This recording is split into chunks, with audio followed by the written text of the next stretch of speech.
Ganyan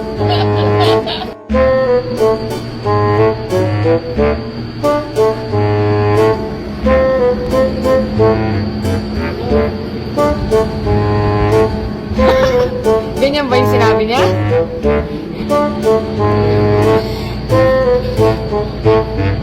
Dinudulay mo ata yung sarili mo eh. Ano yan?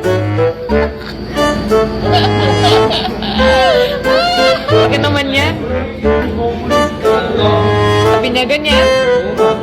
Delikado. Huwag kayo. Lumilipad yan ah. Lumilipad.